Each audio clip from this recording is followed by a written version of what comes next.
sababu lii nag dafa am sabab ndax dafa bokk ci liggéeyu Cheikh Seydi Abdoul Aziz Al Amine moom kott la moom dong loolu la ko yàlla dogalal ndax ngir yàlla yéeneem bu rafet ndax Serigne Cheikh bi mu fi nekkee ndax nekk gi sax na waaye bi nga xamante ni ci la toog ci xadara Seydi El Hadji Malick ci la wax baatam bu siiw boobu ni ku may dimbali na ma dimbali ci ñëpp nekk benn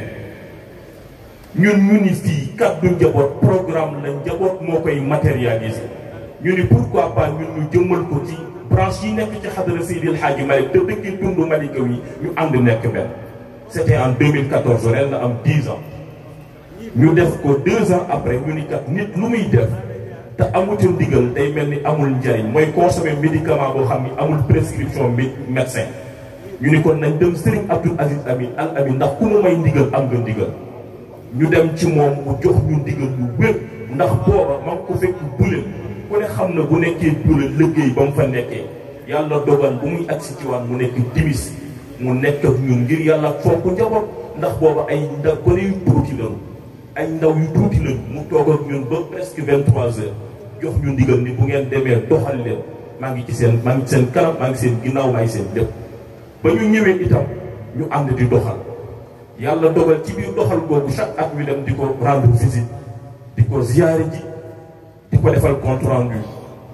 ba atam mu boole ñoog Serigne Moustapha sunu Serigne bu tedd bii si Mali kera laata ñuy génn ca jataay ba muy 2017 nga xamante ni c'était en août 2017 Serigne bi tuuti la ci def dem fekk ji mag ñi kera ba ñuy génn ci salle bi ku nekk da nga ni bu Serigne Abdou amatee ngant nañu bàyyeeg Cheikh Seydi Mouhamadul Moustapha nañu bàyyeeg Cheikh Seydi Mouhamadul Moustapha googu nag moo wuy ba ilaa yawmina haada ñu dem ni ko dëkk ba ñu nekk muy Malika mag ña fa nekkoon ay jàmbaar yi fàkk dëgg lañu ndax dëkkuñu fa ay horizon divers la ñu jóge waaye ñëw di sàmm seen ay pas-pas yàlla boole leen ak Serigne Babacar Sy muy seen baayu diine bi mu nekkee seen baayu diine jox leen turu daayira mu nekk daayiratul axyaar mu créé ko def ko comme ni ko mag ñi expliqué tout à l'heure booba ba tey nag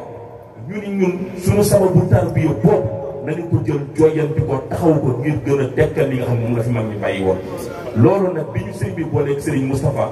ak ñu ni kat loolu nañ ko dundal ci bésu Seydi Cheikh Ahmed Tidiane boo xam ni non seulement Malika mais tout Malika et environ ak njabootu xadara Seydi El Hadji Malick ndax tey instance yi tey ñoom ñooy xadara Cheikh Seydi Aboubacar Sy ñooy xadara Seydi El Hadji Malick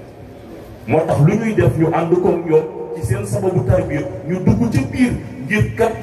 xadara bii ñu nekk ñuy ak xadara Malikiya ak Siddiqiya Tiwaawaniya du xadara ànd ak kala neex def la neex ànd ak kañu la booleel def la ñu leen sant loolu mooy sababu ñu ànd ak ñoom ci liggéey ñuy suñu ay doyen di ñu jox ay instruction ñu ànd ñoom di ko appliquer loolu la ñu doon jiital muy sababu bés bii nag bés bii dañ ciy sant yàlla ndax yaral lëri naala min al xayraati dunyan wa uxran naxwu qadiyaati taalibi lu mu am na ko sante ni kat ci wàlli sëriñam la bàyyi ko waaye ñun loolu defuñu ko muy ndam ndax taalibe du yàkkamti ndam Serigne Cheikh Tidiane Sy Al Maktoum moo ko wax moo ne ku yàkkamti ndam da ngay ëppal te ku ëppal sa kilifa rëcc la te ku sa kilifa rëcc nga ñàkk chance moo tax ñun lii defuñu ko ndam dañ ko def sababu tarbiya ngir tënku moom mii ci ndigalam ndax moom mooy borom ndigal moom Cheikh Seydi Mouhamadul Moustapha nga xamante ni li mu dëkk di ñu ko jàngal mooy taalibi du feeñal ambition démesurée ci xadara sëriñam ñun nag duñu feeñal benn ambition bu démesurée ci sa xadara yaa sayyidi di la wax ni nun la ma waxoon bërki démb ci jotaay ñu ni yàlla dina yónni nit ka nekk koo xamante ni santé am dafa des maanaam wérul wér-gi-yaram amu ko yàlla dina yónni koo xam ne dafa ñàkk yàlla dina yónni koo xamante ni nangam ak nangam ak nangam xam nga kan la yàlla dul yónni ku amul personnalité yàlla du ko yónni mukk moo tax sa waajur Cheikh Seydi Abdou Aziz Al Amine dafa liggéey ab téere tuddee ko Alfayda ci biir téere ba mu tere dafa ash-shakhsiyatu Cheikh Seydi Aboubacar Sy la personnalité de Serigne Babacar Sy personnalité bi Serigne Babacar donné ci yonent bi ak Cheikh incarné ko doxal mission tariqa bi personnalité boobu la ñu gis ci yow si moo tax ñu jox la loxo mooy ci yow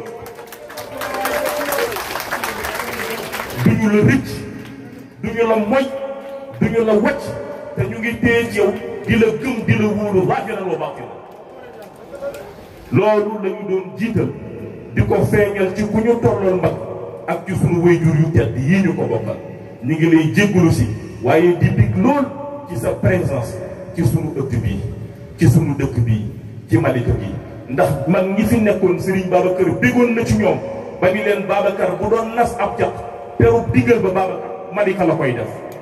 ngir ndaw ñoo xam ne ba ñu nekkee di ay vers les années 40 nekk ay waxambaane daan nañu jóge Malika dem Tiwaawan di takkal Serigne Babacar ay sàkket ngir seen sababu tarbiya loolu la ñuy ñëw di ko dekkal fii si Mali ñi ngi guddal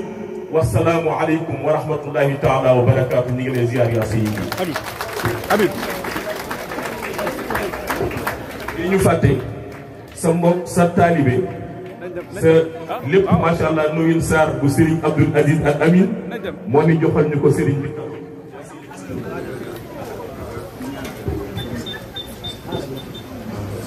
waaw ñu ngi jaajëfal itam presse bi muy Al Ajdad TV di Wilane TV di Habiba TV ak njaboot yi ñu ko bokkal yëpp di